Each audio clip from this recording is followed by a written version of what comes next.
جو کہ ہمارے معاشرے میں اور ہماری جو منڈیاں ہیں اس میں عام طور پر ہو رہا ہے، چونکہ اس کی بیع اور فروخت جو ہے، بیع اور شراء وہ جائز ہے، یہ کوئی حرام وغیرہ نہیں ہے، لیکن یہ ایک ظلم ہے۔ ظلم جو ہے یہ ایک علیحدہ چیپٹر ہے، یہ ایک علیحدہ جو ہے، یہ ایک علیحدہ راستہ ہے، جو کہ الظلم ظلمات یوم القیامہ، جس طرح کہ رسول اللہ صلی اللہ علیہ وسلم فرماتے ہیں کہ ظلم جو ہے وہ اندھیرے ہے قیامت کے دن، اور ظالم جو ہے وہ قیامت کے دن زنجیروں میں جکڑا جائے گا، اور اس کی جان خلاصی مشکل ہوگی، اور اس ظالم کے جو نیک اعمال ہوں گے وہ ختم کر دیے جائیں گے، اور اگر اس ظالم نے کسی مسلمان دیگر انسانوں کے اوپر ظلم کیا ہوگا تو ان کے جو برے اعمال ہوں گے، گناہیں ہوں گے، وہ اس ظالم کے کھاتے میں آ جائیں گی۔ تو دعا ہے کہ اللہ پاک ہمیں اور آپ کو نہ ظالم بنائے اور نہ مظلوم بنائے۔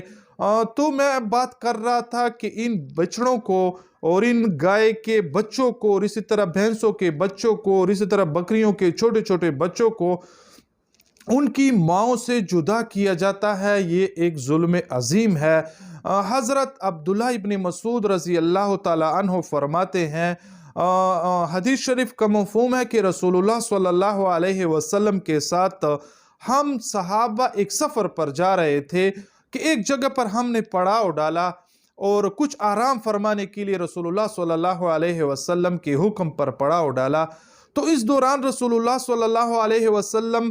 قضاء حاجت کے لیے تشریف لے گئے، اور ہم اصحاب کرام بیٹھے تھے کہ اس دوران ہم نے ایک چڑیا دیکھی جس کے ساتھ 2 بچے تھے، تو ہم نے جا کر ان کے بچوں کو پکڑ لیا۔ تو وہ جو چڑیا تھی، ان بچوں کی جو ماں تھی، وہ سخت چلانے لگی اور ہمارے سروں کے اوپر اڑنے لگی۔ تو اس دوران دیکھا کہ رسول اللہ صلی اللہ علیہ وسلم بھی تشریف لے آئے۔ تو جو ہی رسول اللہ صلی اللہ علیہ وسلم کی نظر اس چڑیا پر پڑی، تو رسول اللہ صلی اللہ علیہ وسلم نے ہم اصحاب کو مخاطب کر کے فرمایا کہ اس چڑیا کو ان کی بچوں کی وجہ سے کس نے تکلیف پہنچائی؟ حالانکہ رسول اللہ صلی اللہ علیہ وسلم نے ہمارے پاس یا ہمارے ہاتھوں میں اس چڑیا کے بچوں کو نہیں دیکھا تھا، لیکن رسول اللہ صلی اللہ علیہ وسلم کو معلومات ہو گئی تھی کہ اس چڑیا کے بچوں کے ساتھ انہوں نے کچھ کیا ہوگا، یا ان کے جو بچے ہیں وہ انہوں نے پکڑے ہوں گے۔ تو رسول اللہ صلی اللہ علیہ وسلم نے کہا کہ اس کے بچوں کو فوراً آزاد کر دو اور چھوڑ دو۔ تو رسول اللہ صلی اللہ علیہ وسلم کی تعلیمات جو ہے وہ اس نسبت واضح ہیں، جس طرح کہ ایک اور حدیث شریف کا مفہوم ہے، جناب رسول اللہ صلی اللہ علیہ وسلم فرماتے ہیں کہ جس کسی نے بھی ماں اور اس کے بچے میں جدائی ڈالی، تو اللہ پاک قیامت کے دن اس شخص کے اور اس کے دوستوں کے درمیان باری تعالیٰ جدائی لے آئے گا۔ اگرچہ یہ حدیث شریف جو ہے وہ غلاموں کے ساتھ خاص ہے، لیکن اس کا جو الفاظ کی عمومیت ہے وہ جانوروں کی طرف بھی جاتی ہے، وہ پرندوں کی طرف بھی جاتی ہے۔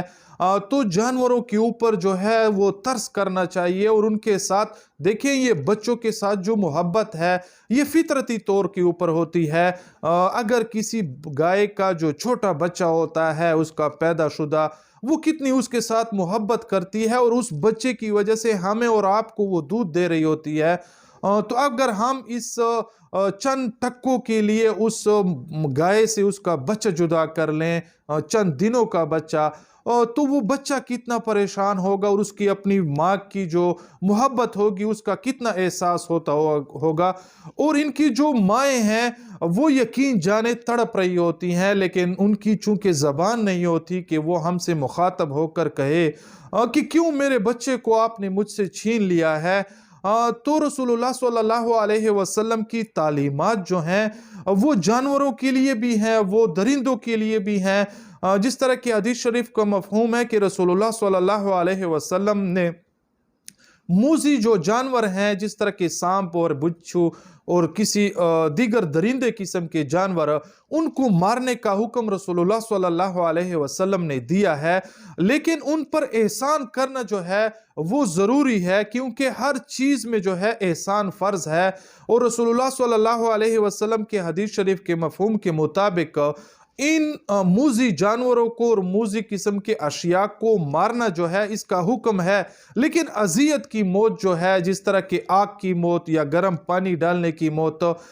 حتیٰ کہ کسی قسم کی جو اذیت ہو اس کی موت دینے سے منع فرمایا گیا ہے۔ اس لیے تو رسول اللہ صلی اللہ علیہ وسلم نے چھپکلی کو ایک وار سے مارنے والے کے لیے غالباً حدیث شریف کا مفہوم ہے 100 نیکیوں کا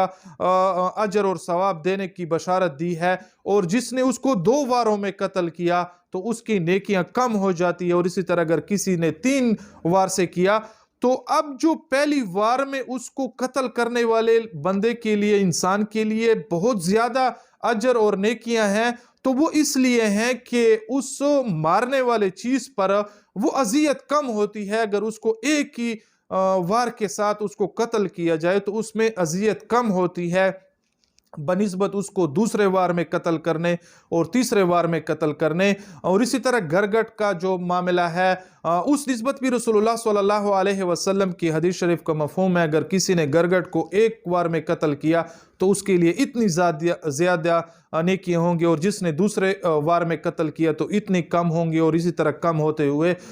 تو یہ بعض موذی جانور جو ہیں ان کو حرم شریف میں دوران احرام بھی قتل کرنے کی اجازت ہے۔ اگر کسی حاجی نے یا احرام باندھنے والے مسلمان نے اس کو دوران حالت احرام بھی قتل کر دیا تو اس پر دم واجب نہیں ہوگا، کیونکہ وہ موذی ہے، ان کی طبیعت میں انسانوں پر حملہ کرنے اور انسانوں کے ساتھ اذیت پہنچانے کی ان کی طبیعت میں یہ مادہ ہوتا ہے اور یہ سرایت کر چکا ہوتا ہے۔ اس لیے رسول اللہ صلی اللہ علیہ وسلم نے ان کے مارنے کا جو ہے حکم فرمایا ہے، لیکن یاد رکھیں ان کو اذیت سے مارنے کے بارے میں رسول اللہ صلی اللہ علیہ وسلم کی تعلیمات جو ہیں وہ یہ ہیں کہ ان کو اذیت کی موت نہ دی جائے۔ جس طرح کہ ایک بار رسول اللہ صلی اللہ علیہ وسلم وہ چونٹیوں کے ایک بستی پر سے گزر رہے تھے کہ ان کو مردہ حالت میں پایا، اور وہ مردہ اس طرح تھی کہ کسی نے ان کو جلایا تھا، تو رسول اللہ صلی اللہ علیہ وسلم نے دریافت کیا ان لوگوں سے، آس پاس کے لوگوں سے، کہ ان چونٹیوں کی بستی کو کس نے ہلاک کیا ہے اور کس نے ان کو مارا ہے؟ تو ان آبادی والے لوگوں نے کہا کہ ہم نے مارا ہے۔ تو اس پر رسول اللہ صلی اللہ علیہ وسلم نے اس بستی والوں کو مخاطب کر کے فرمایا کہ آپ نے اس کو کیوں آگ کی سزا دی ہے؟ آگ پیدا کرنے والی جو ذات ہے، مطلب باری تعالیٰ، وہی آگ کی سزا دے گا، انسان جو ہے وہ آگ کی سزا نہیں دے سکتا۔ جس طرح کہ ہمارے فقہا جو فرماتے ہیں کہ آگ کی سزا جو ہے وہ انسان کسی کو نہیں دے سکتا، چاہے وہ قاضی القضاء اور چیف جسٹس ہی کیوں نہ ہو۔ آگ جو ہے وہ باری تعالیٰ نے پیدا فرمائی ہے، اور باری تعالیٰ ہی انسان کو آگ کی سزا دے گا۔ اللہ پاک ہمیں اور آپ کو آگ کی سزا سے، قبر کے عذاب سے اور آخرت کے عذابوں سے اور جہنم سے ہمیشہ کے لیے محفوظ فرمائے۔ اور اسی طرح ایک بار رسول اللہ صلی اللہ علیہ وسلم نے ایک کسائی کو دیکھا کہ اس نے اپنے کمرے میں ایک بکری کو بند کیا ہوا تھا، اور جس طرح اس نے اپنے کمرہ کھولا تو وہ بکری بھاگنے لگی، اور وہ کسائی جو تھا اس کے پیچھے بھاگ رہا تھا۔ تو رسول اللہ صلی اللہ علیہ وسلم کی اس پر نظر پڑ گئی، تو اس کسائی نے اس بکری کو پاؤں سے پکڑا اور کھینچنے لگا۔ تو اس پر رسول اللہ صلی اللہ علیہ وسلم نے اس کسائی کو مخاطب کر کے فرمایا کہ خبردار اس بکری کے ساتھ جو ہے احسان کا معاملہ کرو اور نرمی کا معاملہ کرو، اور اسے اچھے انداز میں پکڑو۔ اور اسی طرح ایک بار رسول اللہ صلی اللہ علیہ وسلم نے کسی ایک شخص کو اس لیے ڈانٹا کہ اس نے اس بکری کے سامنے وہ جو چھری تھی اس کو تیز کر رہا تھا۔ تو رسول اللہ صلی اللہ علیہ وسلم نے اس سے کہا کہ اس بکری کو 2 بار کیوں موت دے رہے ہو؟ ایک بار موت تو یہ ہے کہ اس کے سامنے آپ چھری کو تیز کر رہے ہو اور اس کے دھار کو تیز کر رہے ہو، اور دوسری بار پھر اس کو ذبح کرو گے، تو ایک ذی روح چیز کو 2 بار کیوں موت دے رہے ہو؟ تو کہنے کا مطلب یہ تھا کہ ان جانوروں کو خدا را اپنے ماؤں سے جدا نہ کریں، اور اپنے چند ایک ٹکوں کے لیے اور اس کے دودھ کو بڑھانے کے لیے اس عمر میں خدا را اس طرح کا ظلم نہ کریں۔ ان چھوٹے جانوروں کو فطرتاً اپنی ماں کے ساتھ محبت ہوتی ہے اور ان کی ماں کو اپنے بچوں کے ساتھ محبت ہوتی ہے، جس طرح کہ وہ ان سے پیار کرتے ہیں۔ کئی بار ہم نے اور آپ نے بخوبی دیکھا ہے، حتیٰ کہ کتیا جو ہوتی ہے وہ بھی اپنے بچوں کے ساتھ پیار کرتی ہے۔